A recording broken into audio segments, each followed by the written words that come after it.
A sight we've grown used to, Boris Johnson's usual morning run, but there was nothing routine about this morning. At 9 o'clock, the report from the Privileges Committee was published, and it was damning, summed up by this conclusion. The committee says, "We conclude that when he told the House and this committee that the rules and guidance were being complied with, his own knowledge was such that he deliberately misled the House and this committee." Boris Johnson had claimed events like these in Downing Street had been necessary for work.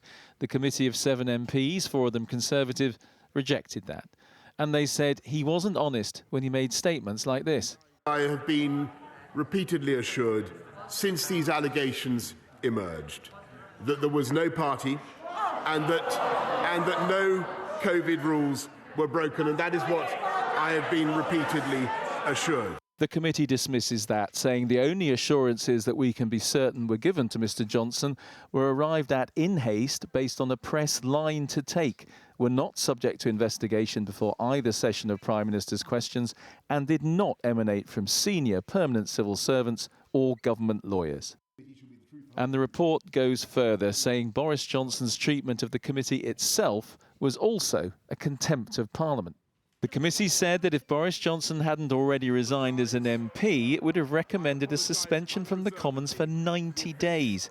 And it says he shouldn't have the customary parliamentary pass given to former MPs. Boris Johnson's response was furious. Here's just part of it. "This is rubbish. It is a lie. In order to reach this deranged conclusion, the committee is obliged to say a series of things that are patently absurd or contradicted by the facts." And he goes on, "For the Privileges Committee to use its prerogatives in this anti-democratic way to bring about what is intended to be the final knife thrust in the protracted political assassination, that is beneath contempt." His friends say the committee has overreached and acted unfairly, and they don't think this is the end. But the great thing about our democratic system is that whatever this report says, if you stand for Parliament again and you win, you're back as a full MP. And you hope that will happen with Boris Johnson? I think that'd be marvellous. But others think it's time to move on. If you ask a committee of parliamentarians to do a job, I don't think it's right then later on to say, no thank you, we'd rather you didn't do the job because we don't like the outcome. He's been conspicuously quiet today, keeping busy with the police raid on illegal migrants. For the opposition, though, no need to hold back. Boris Johnson is not only a lawbreaker but a liar. He's not fit for public office and he's disgraced himself and continues to act like a, pound-shot Trump. He's waved goodbye to Parliament, at least for now, but surely we haven't heard the last of Boris Johnson. Andy Bell, 5 News. Andy, we've had the report today, all 30,000 words of it, longer than some novels, isn't it? And there is much more to come, isn't there?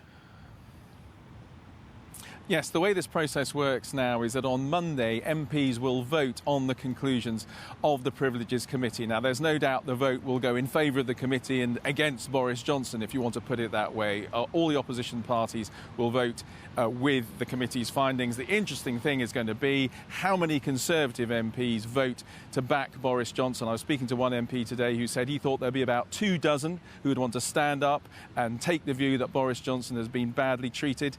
He also said, that MP, look out for the number of people who abstain, who just don't want to be there, find a reason not to be there to vote. This is a free vote. The government doesn't say how people should vote. MPs vote with their conscience. That's the way it should work.